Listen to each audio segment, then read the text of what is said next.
You ever go over to Costco and you're waiting for the batch? You're waiting for the batches. You're waiting on this drop, the Costco drop. And you're waiting, everybody's waiting for about 20 guys over there, and you're one of them. We're all piranhas, and we're waiting for that magic batch. And then when we get it, we're trying to, and we feel like this guy right here. You think you got it. You think you got it because your phone's going like that. And then all of a sudden it turns into this guy right here. You know what you're thinking now? How could I miss that batch? Why didn't it get to me first? It's because you're fighting against this guy. Yes, I am the ghost of Costco, and I decide who gets the batches. It's a good thing you got to this channel, because this channel is going to teach you how to be consistent, how to make it a job. I'm sorry, but you got to get a job. You can't cash grab your whole life. At least Instacart offers you a job if you treat it like one. If you treat it like a full-time income, it will be a full-time income.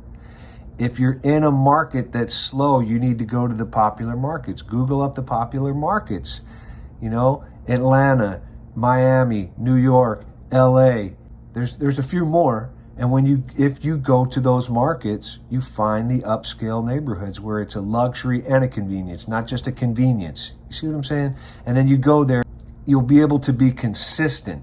I'm not saying you're going to get big batches. You can go to Costco and wait for those drops. It's just not a consistent way to do Instacart, at least not for me, okay? If it is for you, leave a comment and some proof, and I'll fluff it up for you, and everybody can see how it's done, and I'll go over there and do the same thing.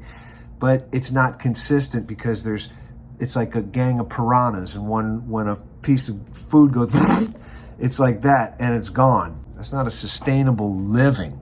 You see what I'm saying? And it makes Instacart look kind of bad, you know, like, it's just a side hustle. Get that out of your head. You have to get that out of your head. You have to get the side hustle mentality out of your head. What you want to be is you want to be like this guy right here.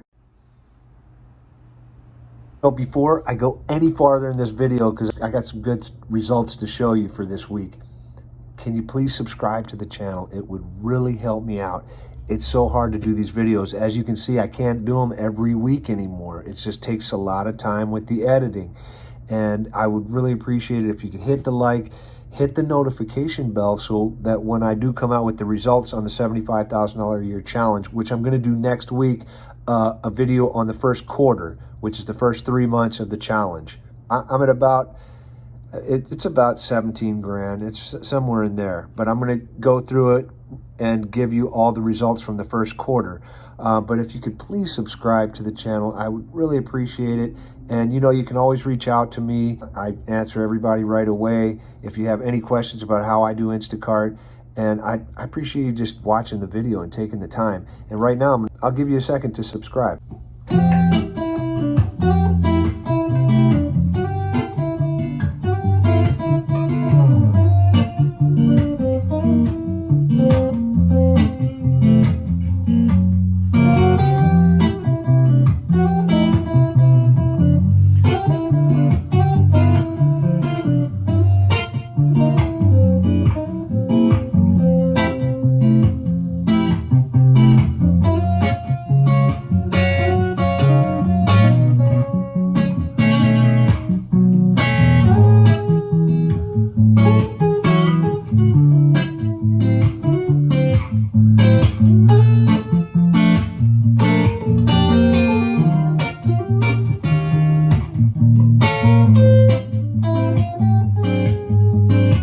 All right, let's get to the results. These are the week's results, and then I'm going to give you the days, and we'll go through one of the days. But this is basically it. Here we go.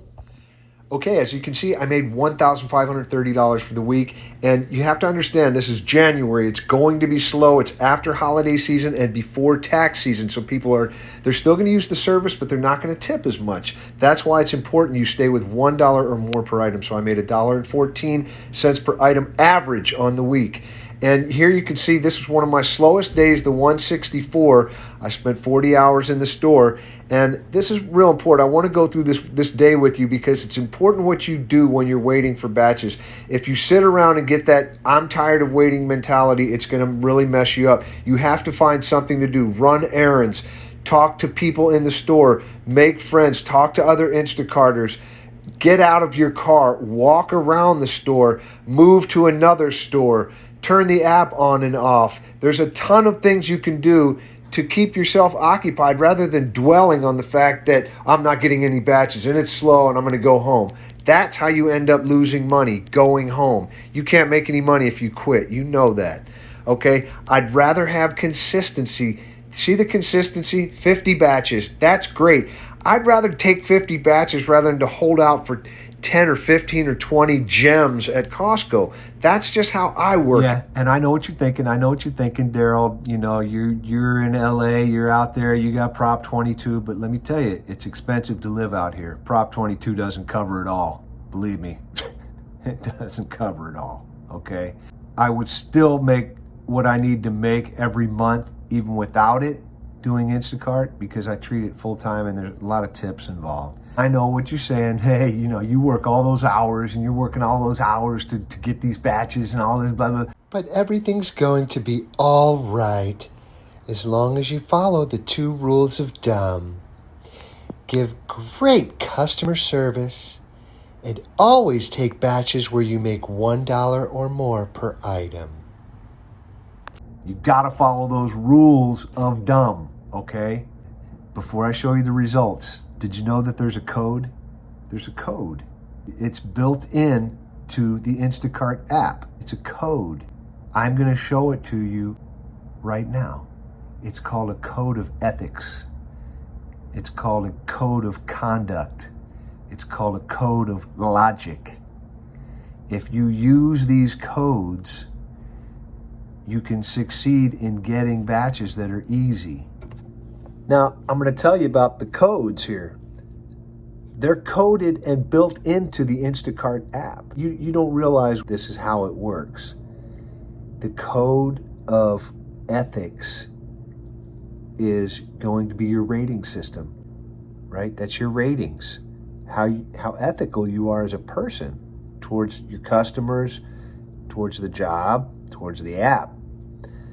The code of conduct is your customer service when you physically see the person and you talk to them. The way you conduct yourself in the store with the people that you work with in these grocery stores, if you work your diamond mine. And the code of logic, that's the simplest one. That's just being out when other Instacarters are not and knowing when people use Instacart. Think about this. People use Instacart when they get home from work. That's why it slows up sometimes during the day. They're at work. They come home, oh man, I need strawberries and cereal and some honey and blah, blah, blah. All these little orders pop in at night. If you're already home, you're not going to see them. Or if you have the mentality of, I'm not going to do $15 orders, okay, then stay home. I'll do them. Because 6 of those, that's $90. And I can do 6 of those quick in an hour or 2. So do what you want and think what you want. But if you follow these codes, they are built into the app and built into here so you can process the app properly. I know it sounds stupid and you probably don't believe it. You're probably sitting at home going, what a bunch of crap. But that's what works for me. So I hope it helps. If it did, please subscribe to the channel. I'd really appreciate it. I appreciate you even taking the time to watch the video. Hit the notification bell. I'll let you know what happens on the $75,000 a year challenge for an old geezer like me to walk around the stores, grocery shopping for people and make, 75 grand. All right. Take care. I'll see you at the Chargers tomorrow at 5:30. Don't ever forget it's a collective effort.